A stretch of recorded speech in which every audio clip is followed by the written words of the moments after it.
नमस्कार, मेरा नाम है अभिषेक और आप मुझे किसी भी एक सोशल मीडिया प्लेटफॉर्म पर सुन रहे होंगे। हो सकता है आप मुझे फेसबुक पर सुन रहे हो सकता है आप मुझे ट्विटर पर सुन रहे हो सकता है आप मुझे किसी पॉडकास्ट के प्लेटफॉर्म पर सुन रहे हो, या हो सकता है मुझे आप यूट्यूब पर सुन रहे हो। आज हम बात करने जा रहे हैं उस एंट्रेंस एग्ज़ाम के बारे में जो काफ़ी इम्पोर्टेंट माना जाता है पीजी के स्टूडेंट्स के लिए, जो काफ़ी इम्पोर्टेंट माना जाता है उन स्टूडेंट्स के लिए जो जर्नलिज्म में पीजी करना चाहते हैं या जर्नलिज्म में अपना करियर परस्यू करना चाहते हैं। जी हाँ, आज मैं बात करने जा रहा हूँ जामिया मिलिया इस्लामिया के जर्नलिज्म और इससे संबंधित एंट्रेंस एग्ज़ाम्स के बारे में। जामिया में दो तरह के कोर्स होते हैं। मैं इसी के साथ शुरुआत करना चाहूँगा कि जामिया में दो तरह के कोर्स होते हैं। एक वो कोर्स जो पीजी डिप्लोमा कहलाते हैं। इन कोर्स का ड्यूरेशन तकरीबन 9 से 10 महीने होता है। दूसरे वो कोर्स जो पीजी कोर्स कहलाते हैं और जिनकी ड्यूरेशन 2 साल की होती है। एंट्रेंस एग्ज़ाम की बात करें तो एंट्रेंस एग्ज़ाम जामिया का रिटन प्लस ऑब्जेक्टिव दोनों फॉर्म्स में होता है। कहने का मतलब ये है कि एंट्रेंस एग्ज़ाम के पेपर के कुल 2 भाग होते हैं। भाग ए जो है खंड का जिसे हम कहते हैं, वो आपका रिटन यानी कि डिस्क्रिप्टिव क्वेश्चंस पर आधारित होता है। यानी आपसे सवाल पूछे जाते हैं, आपको लिख कर उनके आंसर देने होते हैं। ये सवाल करंट अफेयर, मीडिया से रिलेटेड, अंतर्राष्ट्रीय मुद्दों से रिलेटेड, खेल या ऐसे विषयों पर आधारित होते हैं जो हाल ही में चर्चा में रहे होते हैं या जिनका एक खबर में रहने का एक मुख्य बिंदु होता है, एक पॉइंट ऑफ अट्रैक्शन होता है। दूसरे सवाल जो सेक्शन बी में होते हैं, खंड बी में होते हैं, खंड बा में होते हैं, खंड का में होते हैं, वो सवाल होते हैं एमसीक्यू यानी कि मल्टीपल चॉइस क्वेश्चन। इस क्वेश्चन में क्या है, आपको सवाल पूछा जाता है, उसके 4 ऑप्शन दिए जाते हैं, सही ऑप्शन पर आपको टिक करना होता है। डिस्क्रिप्टिव की अगर बात करें तो डिस्क्रिप्टिव को कवर करने का जो बेस्ट तरीका होता है वो ये होता है कि सबसे पहले आप अपने टॉपिक का फिशबोन करें। अब ये फिशबोन क्या होता है, फिशबोन क्या भला है, तो मैंने भी ये कला अपने एक एक्स बॉस से सीखी थी जिनके साथ मैं काम करता था। हालांकि ये सब चीज़ें हम लोग कक्षा 9 कक्षा 10 में पढ़ते थे, लेकिन तब की चीज़ें शायद अब याद ना रहें। तब इन चीज़ों को दूसरे नामों से पुकारा जाता था, लेकिन आज फिशबोन का बहुत इम्पोर्टेंस है। अगर आप कोई भी रिटन एंट्रेंस निकालने जा रहे हैं, अगर आप कहीं का भी एसओपी लिख रहे हैं, किसी भी फेलोशिप का, किसी भी स्कॉलरशिप का, या ऐसे कोई भी सवाल लिख रहे हैं आप, चाहे सिविल सर्विस के ही क्यों ना हो, फिशबोन बहुत ज़रूरी है। तो फिशबोन के लिए आपको मेरी पॉडकास्ट की एक सीरीज़ है जो मैंने फिशबोन पर ही बनाई है, कुछ उसके कुल 2 एपिसोड हैं, आपको वो सुननी पड़ेगी। फिर भी मैं शॉर्ट में आपको बता देता हूँ। फिशबोन होता है किसी भी टॉपिक पर लिखने से पहले ये एनालाइज करना कि हम उस टॉपिक पर क्या क्या लिखने जा रहे हैं।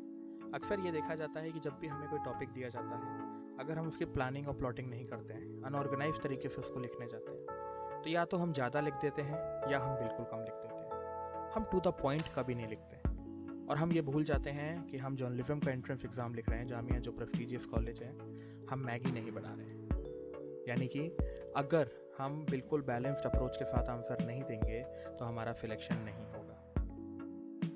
सेम चीज़ फिशबोन करने के बाद आप सब हेडिंग्स का चुनाव कीजिए। What kind of sub heading you will have to add in your article, and then उसके बाद फाइनलाइज कीजिए। यानी कि 8-10 सब हेडिंग आप लिख लीजिए रफ साइड में कहीं भी, और उसमें फिर 4 या 5 सब हेडिंग जो हैं उन्हें आप इस्तेमाल में ले आइए आर्टिकल लिखते समय। आर्टिकल की शुरुआत की अगर मैं बात करूं तो सबसे पहले एक स्ट्रॉन्ग इंट्रो होना चाहिए 3 से 4 लाइनों का, क्योंकि जामिया के जितने क्वेश्चंस होते हैं डिस्क्रिप्टिव, उनमें एक वर्ड लिमिट होती है और हमें उस वर्ड लिमिट के अंदर जवाब देना होता है। यानी कि आपसे 150 वर्ड में आंसर पूछा जाएगा, 250 वर्ड में आंसर पूछा जाएगा, 300 वर्ड्स में आंसर पूछा जाएगा। आंसर किसी भी फॉर्म में हो सकता है। आपसे किसी इलेक्शन का एनालिसिस पूछ दिया, आपसे सुप्रीम कोर्ट का कोई मुद्दा पूछ दिया, आपसे कॉन्स्टिट्यूशन के बारे में कोई बात पूछ दी, या कोई महत्वपूर्ण विषय पूछ दिया आपसे जो सोसाइटी से जुड़ा है, मीडिया गवर्नेंस से जुड़ा है, समसामयिकी के मुद्दों से जुड़ा है, कुछ भी पूछा जा सकता है आपसे। लेकिन लिखते समय अगर आपका बेस और आपकी अप्रोच क्लियर नहीं है तो डेफिनेटली आपको प्रॉब्लम होगी। और वहीं पर अगर आपकी अप्रोच क्लियर है तो यकीन मानिए आप 10 से 15 दिन हार्डली अखबार को पढ़ के नॉर्मल फॉलो करके आप आसानी से एंट्रेंस निकाल सकते हैं। और ये फिशबोन की टेक्निक सिर्फ जामिया पे लागू नहीं होती है, ये उन हर कॉलेजेस पर लागू होती है जहाँ पर आपका पेन पेपर वाला टेस्ट होता है। और ये बहुत बहुत बहुत इम्पॉर्टेंट टेक्निक है, यकीन मानिए। इस टेक्निक ने मुझे हमारे जैसे कितने लोगों को लिखना सिखा दिया। बहुत सारे लोगों को तो पता भी नहीं, लेकिन जाने अनजाने में वो कहीं ना कहीं फिशबोन टेक्निक का इस्तेमाल कर रहे हैं। ठीक है, इसके बाद आगे बढ़ते हैं, बात करते हैं आर्टिकल लिखते समय। जब आप फ्लो बना रहे हैं तो अपनी राइटिंग का फ्लो आप जरूर चेक करें। अक्सर क्या होता है, हम अपनी लिखी हुई गलतियाँ पहचान नहीं पाते। We were unable to check our problems, our errors, हमारी गलतियाँ, punctuation error, grammar error, apostrophe का error, full stop, comma, semicolon, colon, ये सब गलतियाँ आपको खुद ही चेक करनी है। आपको लिखी हुई कॉपी से कन्विंस किसी को नहीं करना है, सिर्फ उस एग्जामिनर को करना है जो आपकी कॉपी चेक करने जा रहा है। और अगर आप कंपटीशन में बने रहना चाहते हैं तो उसका सिंपल कॉल सिर्फ और सिर्फ यही है कि आप आंसर और सवाल को देखते ही एकदम उसका आंसर लिखने ना जाएं, पहले फिशबोन करें।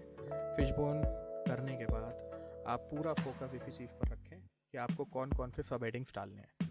उसके बाद सब हेडिंग्स लिखते जाइए और उनको इलेबरेट करते जाइए। फॉर एग्जांपल आपसे किसी इलेक्शन का अगर एनालिसिस पूछ दिया तो सबसे पहले देखिए कि आप क्या ऐड करना चाहेंगे।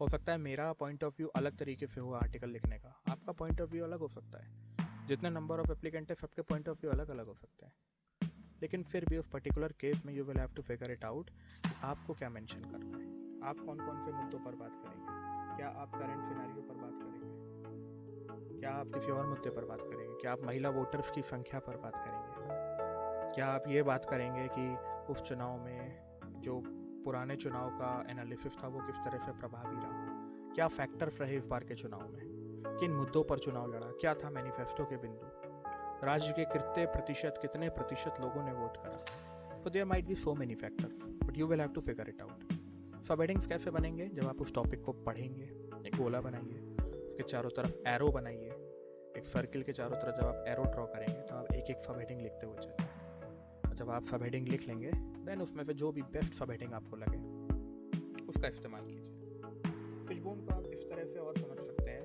कि मान लीजिए आप किसी शादी में जा रहे हैं।